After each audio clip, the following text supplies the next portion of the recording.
lane from BLACKLIST International, speeding up, expediting the mid lane's XP, and the answer as well from Echo.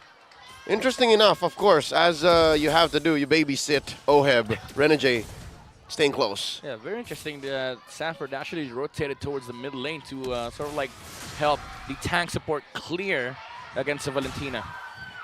Okay, there it is. Again, go ahead and get your predictions in. Don't forget the hashtags. Who's going to be doing more damage? And I think if you're looking at both XP lanes, right, there's a lot of already that people have seen of Terizla's, how the impact. Oh, JP forced to use a flicker early on, gets away with it. They got reverse timed. yeah. You know, it's sort of like a soft counter against a Rafaela, but if you're Echo, you don't really mind the matchup because the Rafaela provides you mobility against the Arlot, against the Baksha, and you're more focused on getting those resources in the mid game to be able to fight late game. With BLACKLIST International, on the other hand, it's a very different game plan, right? The Arlot, it's such a bad matchup against Echo. Like, he has 3 bad matchups. Yeah. But the thing is, come mid game, it's a different story. Like, this Irithel will be able to pop off with the protection coming off from the Diggy and, of course, the Arlot. That's what I'm wondering. Like, if the matchup is so bad, do you literally just have it there for the peel? Like, is that the answer? Like, we now just have a couple options to keep Oheb alive. Oh, check this out. 2 fronts. Echo. Wow. Look at they're winning. You are forced to go ahead and turn into Sanford as Carl DZ scores a JP. turtle. Edward here caught in the middle of 4 members. Oh! Down JP. Not going to get him. Dash it on through. Wow. But he goes down instead. First blood drawn by the Orcas. That was a sexy dodge from Daddy JP. He knew the final slash was coming, went straight behind the Arlot, and that was such a cute play. Even though it was simple, but the idea, like the sheer composure of JP, you know, to be able to make plays like that, and it solidifies like the early game advantage of what Echo could have. Hey, he's not an MDL, MPL, and world champion for no reason. Yeah, That's right. He's also, that's how you know. I was going to say, there's a lot of people like to call him, that's their dad as well. He's a proud father, He's a too. proud father, and that's the moves, right? Now, with that, too, given this Rafael for this lineup, and now you also have it with this Faramis, do you think they just have better extended team fights later on? Like, is Echo's lineup troublesome for BLACKLIST International the further on we get into the game here at Midnight? Oh yeah, for sure. They have nothing against the Claude. Like it made sense when BLACKLIST when they had the chance to pick up the Claude. When they gave it up against Echo, especially having a Diggy, Yeah. you're just asking for, you know, late game trouble. I mean, they do have damage. Like if BLACKLIST International is able to pressure Echo in a way that Echo is forced to play 5v5s, of course, BLACKLIST will always have a chance in terms of winning team fights as 5v5. But in terms of the actual composition, like the nature of what Echo does, they will always split. And that is the thing that BLACKLIST International cannot handle. Okay, well, with that, again, you know, early on, we don't expect too much right now from BLACKLIST International. They're going to have to really rely on letting Oheb build up. This is what we see every time there's an Irithel in play.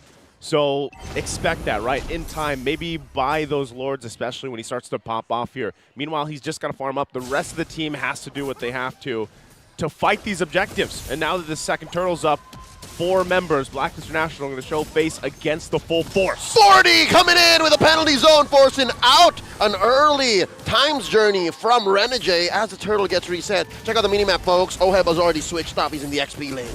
Okay. That was kind of an oopsie from Echo. Somebody reset the turtle. It wasn't really the call. Yeah. But BLACKLIST International, again, somebody is forcing out the times journey. This is the thing that I like about Echo's gameplay. Nobody is hesitating against these counters. I mean, if you're going to use a times journey, might as well use my penalty zone so that you're forced to use the times journey, but then it's not on your own terms. Yep, and it's a beautiful dynamic that Echo has. They know that they're proactive. They know that if they can force something out of BLACKLIST, they're having their way. Coming in, Sensui. There's a holy baptism. Put down a half health. Sensui does not have his full kit. He's already rolled in. And JP and Ben. Oh, Lord, the burst from Oheb. In comes Carl DZ from the flank. Sanji and Sanford as well. Reverse time on a big old Halloween panda. And there's a penalty zone. They caught Oheb. They answer back with another realm. Blazing duet.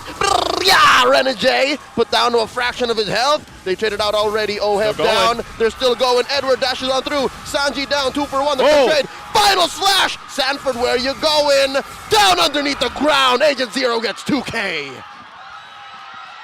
There you go. The team fight for Blacklist International. They don't really lack damage. Wow. But the focus part from Echo was there. They were able to shut down Oheb. But you see the strength of how Blacklist is able to peel for their heroes. They are just able to group up and continuously fight with this Arlott. Because the thing is, hello, Yue! Down he goes. You were saying. All right.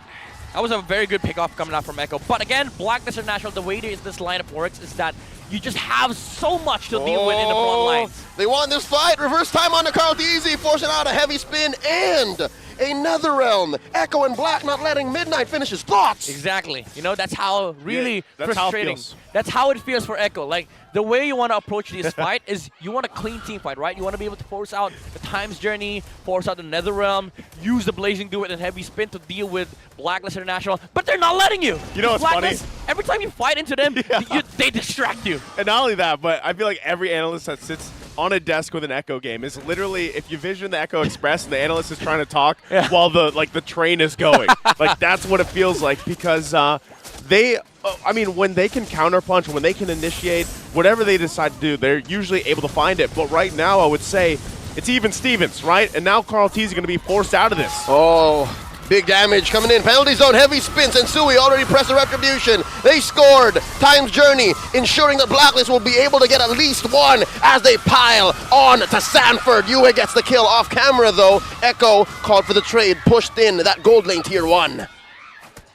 Great answer. Yeah. Again, that's what we see.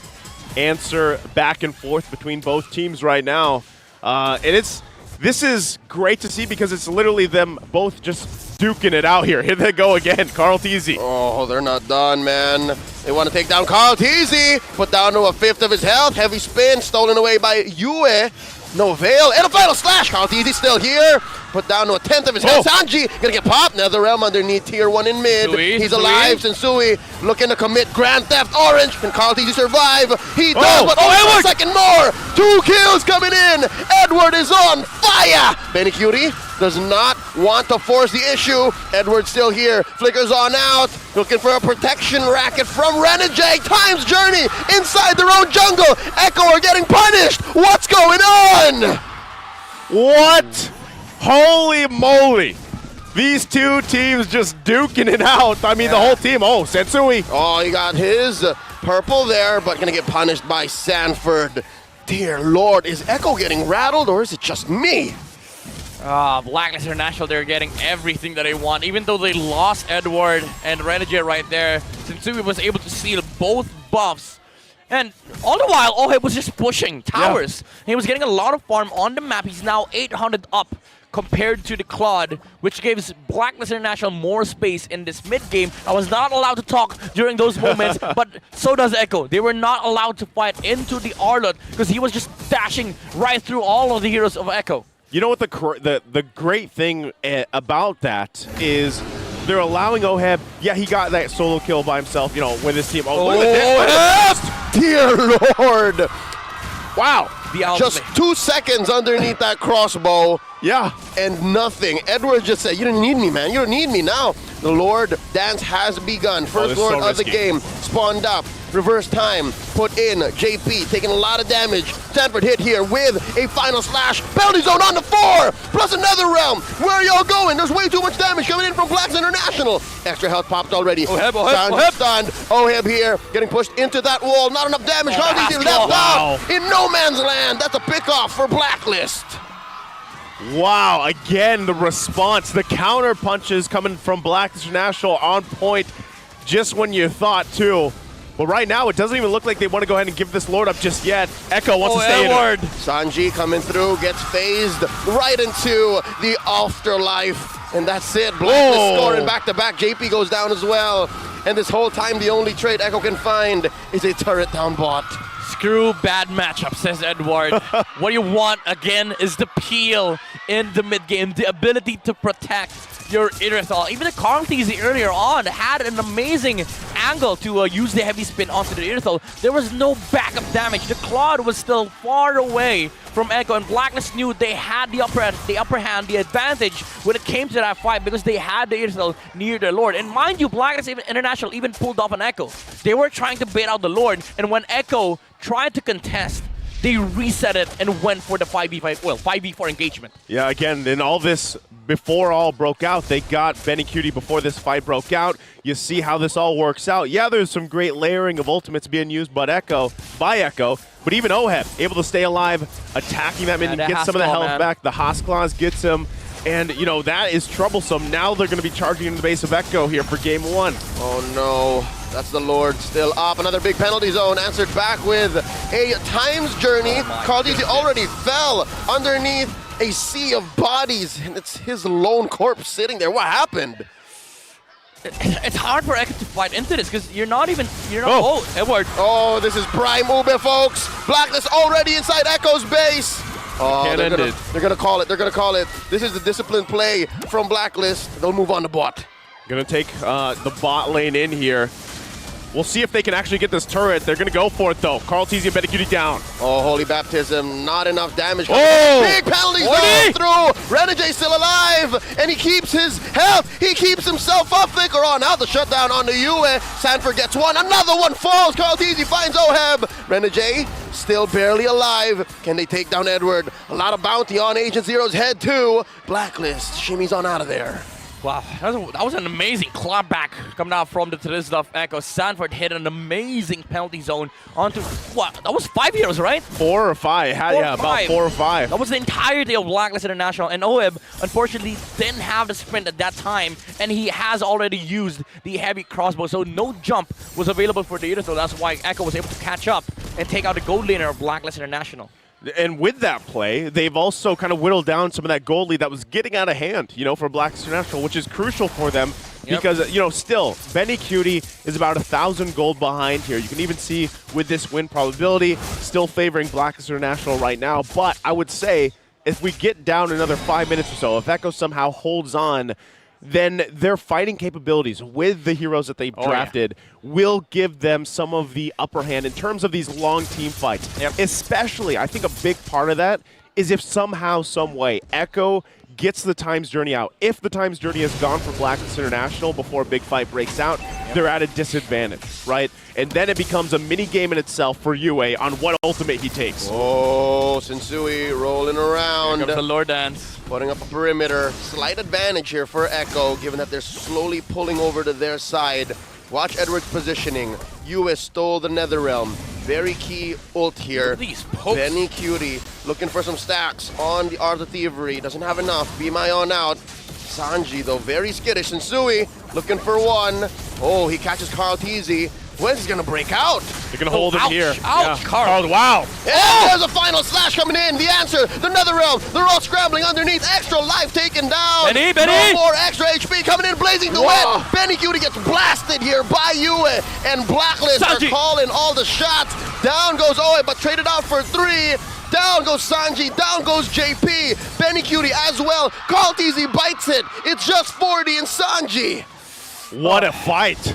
Again, this whole game has been these just crazy fights, skirmishes before and now full-on team fights breaking out, but still Sanji and Sanford, the duo, don't want to let this Lord just go away here. Oh, nothing comes for free.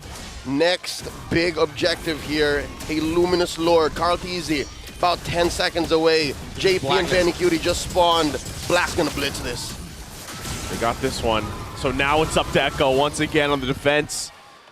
Based on that last team fight, do you think they have what it takes to stay in this game midnight? Because BennyCutie's blazing duet was not very threatening there. I mean, I don't know. With Blacklist International having a Lord in the mid, they could just utilize a Lord with Time's Journey and Netherrealm to let Oheb tower lock versus Echo. They do have the damage, but again, as you've said, BennyCutie not the best position to pull off the Blazing Duet, especially with the nerf. You don't really want 4 heroes soaking up the damage of the Blazing Duet. Even though it looked threatening for Echo, it wasn't really the right call, as they still had all the the kits that they're able to pull off from Blacklist International. For one, Yue, with all the skills that he has, he's going to be able to burst down your marksman. So I think Benecutie pulled off the trigger so early. Well, we're going to find out. Lord now in the mid lane. Blacklist International going to walk it through.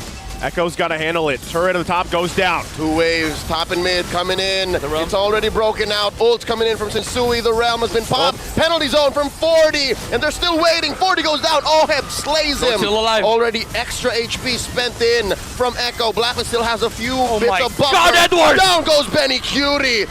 And Blacklist are looking to end it right here, right now. A big final slash coming in from Agent Zero. Ladies and gentlemen, that's it. The Agents are going to draw first blood.